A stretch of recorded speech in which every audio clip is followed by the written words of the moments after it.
Hi guys! Alright, so today we're looking at more multiplication number stories, but yesterday we were working on equal groups. Today we're going to be looking at making an array. And so we're going to be solving these real world problems involving multiplication using the arrays. Okay, so this is going to be another option if you like this better than making those circles with the groups in them.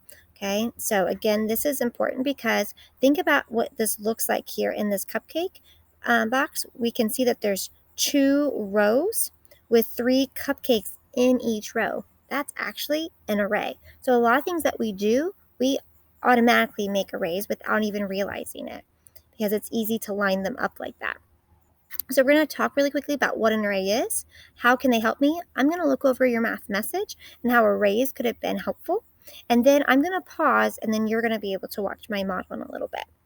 All right, so we're using arrays. Well, what is an array? An array is a group of objects arranged in rows and columns. So each row should have the same number of objects and each column should have the same number of objects. So you can see here, this is one row of 12. Okay, that's an array because it's one row, 12 in it. Okay, you can do the opposite, right, way and do 12 rows with 1 in each. Same answer though.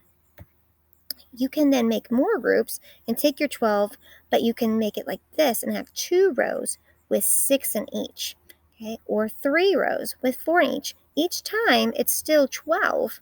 It's shaped a little bit different. It depends on what the problem asks. So like here are 6 ways to show an array for a total of 12. So it's going to be important when you read the number story to decide, well, how am I supposed to organize my array? Which is going to be the best? What do the numbers tell me to do based on the number story? You can watch this video to explain a little bit more about it. They do a really good job of showing different examples of how this looks in real life. And if you look back at our math message, you'll see here that you had a total of 24 trombone players, right? These are trombone players, okay? And they were going to march in a big parade. And so they wanted you to show 3 different ways there. So you weren't using the number 3 in your problem. You were just showing 3 different ways it could look to make an array. So here are 2 examples. Here, you could have done 4 with 6 or 6 with 4. You could have also done maybe 2 rows with 12 in each. Okay. You could have done one long way of 24. Okay. So there are different ways. Did you come up with another way? Did you come up with maybe 3 and 8? Okay.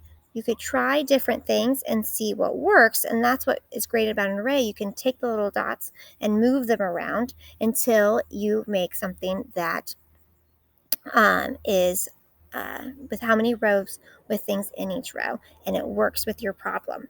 Okay, so we see here that 24 could be 6 and 4. That goes with it, right? We know that some numbers that we didn't use, we only use 6 and 4, so we came up with some other ways, right, that we just talked about.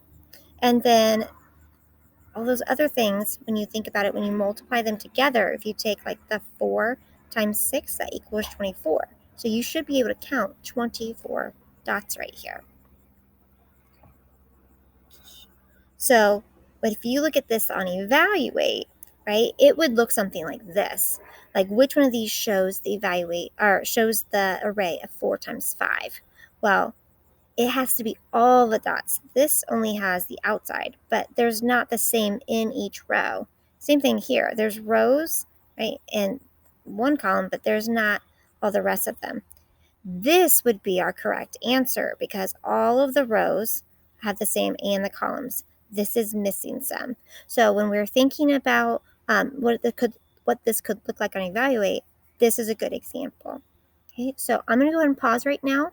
I would go and watch that video on BrainPop to give you a little bit better idea of what this looks like, and then I will show you my model of how I can use this with a number story.